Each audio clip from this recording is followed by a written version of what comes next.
My name's Angus. My goal is to emulate tones using the stock plugins within Ableton. This way it makes them more accessible for the average person like myself, without having to use external plugins.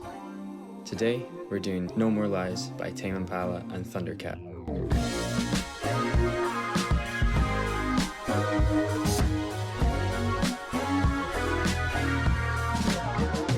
It's important to note that during this track, the bass is tuned half a step down. Thundercat plays a 6-string, but to make it work on a 4-string, this is the tuning we need to go with. Here's the dry signal with the backing track.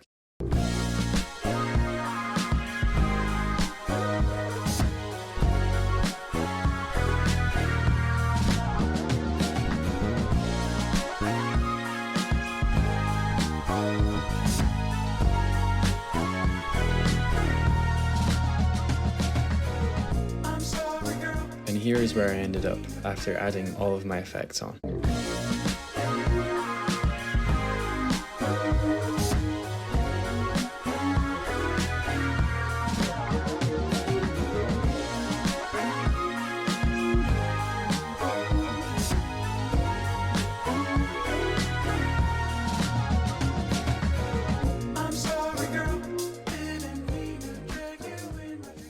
When replicating a tone, it is important to listen to the track and take notes of what you hear on the instrument that you're trying to replicate.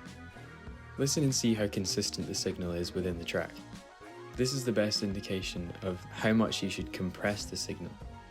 Then have a listen for the tonal quality of the signal. This will help when you start to EQ your track. What kind of things need to be cut out? Is there anything that needs to be boosted? That kind of thing. And then lastly, modulation and harmonic effects. Since we're doing Thundercat, we're going to lean heavily into the modulation. This is Thundercat we're dealing with, so the bass tone is far from conventional. My first note that I took is that the signal is very consistent within the track. This means that a compressor with a ratio of around 4:1 should do the trick. The bass also has a lot of low-end power, so a boost around 100 Hz should do well there. The high-end clarity on the strings can be heard when the envelope filter is sort of swimming through the mix.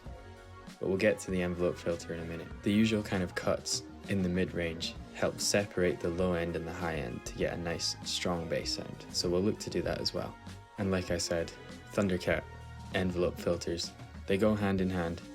We'll have a look for one of those and see if we can get a nice washy sound. That won't manage to get the exact sound we're after on its own, however. So a chorus for the bass and probably a phaser will help as well. Now I'll show the order that I added everything in and go through the settings that I used for each. So I compressed the signal first. This will give me a really consistent level to work with from the beginning.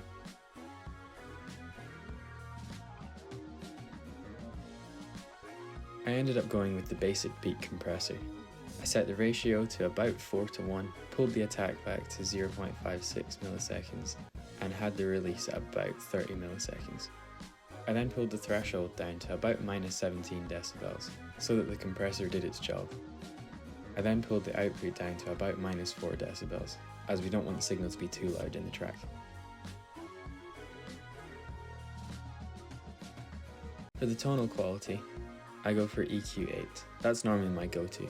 I changed the 4th band to a low-pass filter, so that the high end doesn't peak out too much. With all the modulation effects that we're going to add on, the high end can get quite harsh. I have all the settings for the EQ on the screen just now.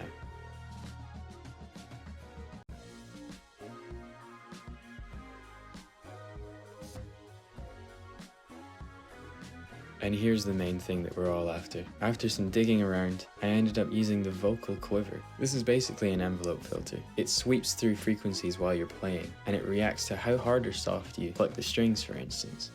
Especially on bass, it makes it sound really funky. I have the settings that I used on the screen now, but in essence what I did was I pulled the rate down so that it didn't sound stuttery and it was nice and washy. I pulled the envelope back so that it was affecting more of the low end frequencies in the bass.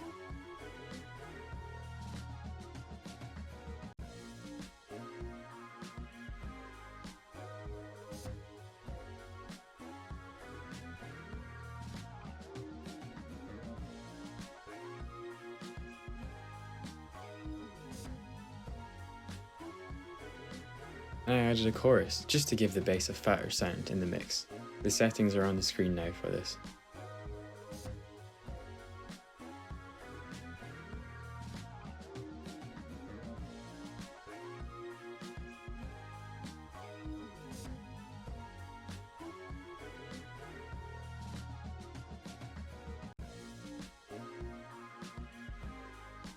And lastly, I added a phaser in for good measure to make the sound even more washy. My settings for this are on the screen now too.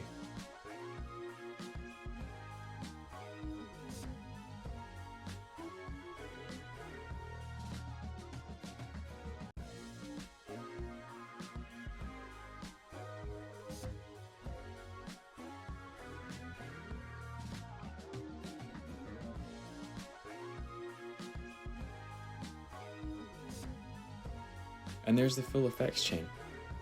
It seems complicated when you're listening to the original track, but the tone is available through all of the built-in equipment that you have within your DAW.